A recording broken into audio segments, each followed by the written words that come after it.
vlog! Welcome back to my vlog. Isang magandang gabi sa inyong lahat mula dito sa Lasak City. Nanood ako ng Miss Universe Thailand 2025 national costume nila.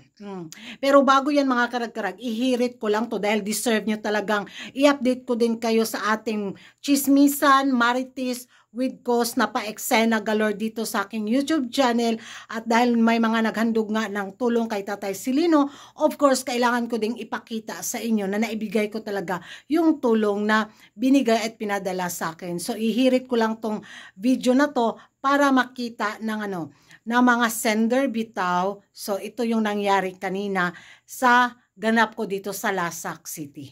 Watch this. So, nandito na ako sa Kagawasan Dimataling sa Buanga del Sur mga karagkarag. So, binila natin ng grocery si Tatay kasi nagpadala si Sir Primo ng tulong para kay Tatay. So, wala kasi si Tatay sa bahay nila kanina. Kaya ako na lang yung bibili ng niya, important things niya, English look.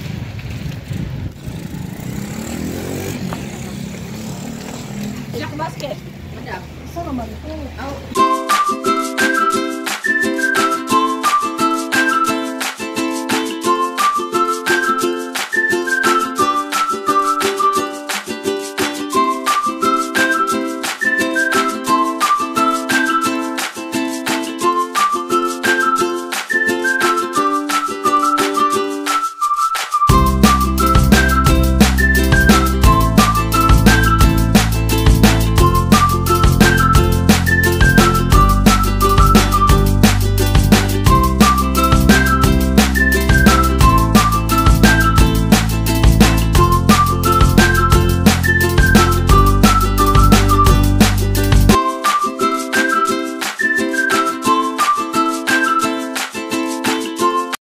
So ito na mga karagkarag, nandito na si Tatay Silino at iabot ko na yung tulong na binigay ni Sir Primo mula sa USA. So siya yung nagpaabot ng nito, pang grocery ni Tatay.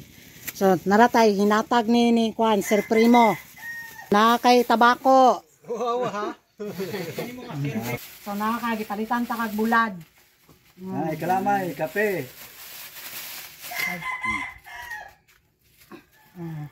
Mo na bulad, ayun na po kay kalamay, 1 kilo. Maraha. Dugay na nimo mahurot. Sagua lang po ni, kasi mawala po ni. Sunod, napoy bugas. Oh, kare mo hang tabako. Pagkaon. Maray mo hang pana grocery. Wow, ha kadaghan ha. Nakay sabon humot para makalimutan. Para humot na ka. Humot na ka na, mahuyag na dayon ka. Katong magkis mo milin kay mo babae ani ron. Kanay mong noodles. Oh. Ay, Sabaw na kayo dayaw ra. Vlog ba. Padadan sa kanang. dayon na ra. Di na ka magpalit og kape. Kunti na ng daghana. Oh, makalaban na ka sa imong sinina. Amang labay pag na siya. May sabon. Oh.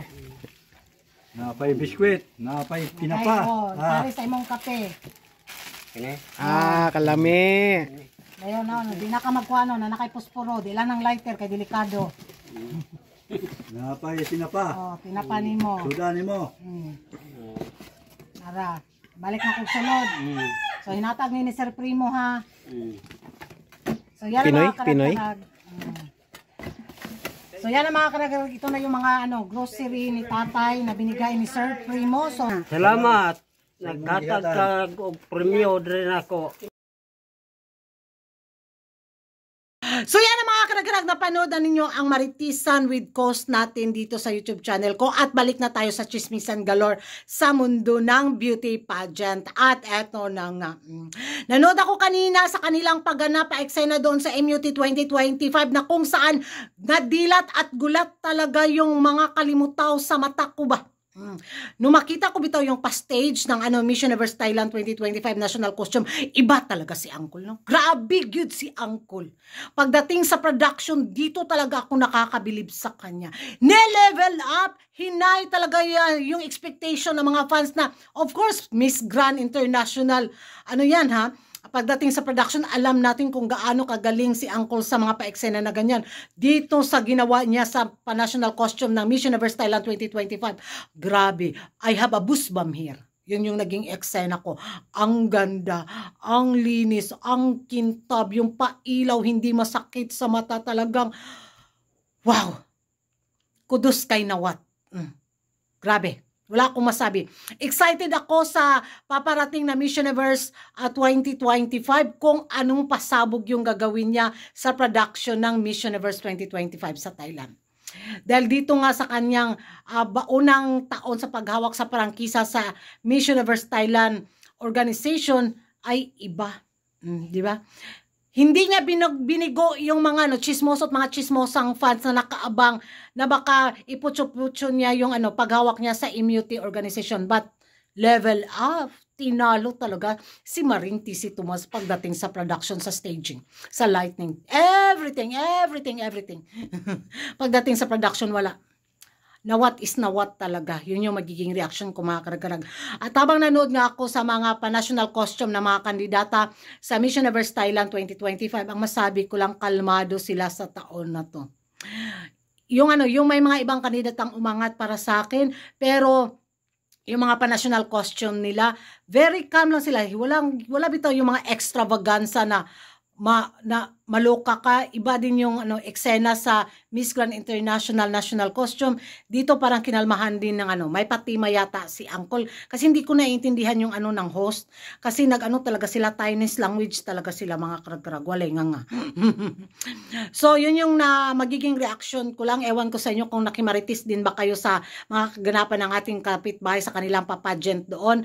At isa din sa napansin ko, mga karag-karag, walang halong bias na kaikikanto sa pagkachismosa ko, ha. Yung mga kandidata nila ba? Alos pare-pareho na lang yung mukha. Habang nanood ako kanina, hindi ko alam kung parang magkaparehong anyo lang to, yung shape ng mga ilog nila ba? Pare-pareho, siguro same doctor lang yung gumawa ng kanilang construction sa kanilang ilong. Sa pag-under construction, bitaw nila parang isang doktor yung gumawa. Kasi pare-pareho talaga yung shape. Murag Pinocchio kayong dating. Wala man, maura man sila mga dagwaya. Wa man, joy, nasagol aning lain. Ewan ko sa inyo, mga karag-karag, kung nakimaritis kayo doon, siguro masasabi nyo, ay oo nga, kuragan. Pareho yung shape ng ilong.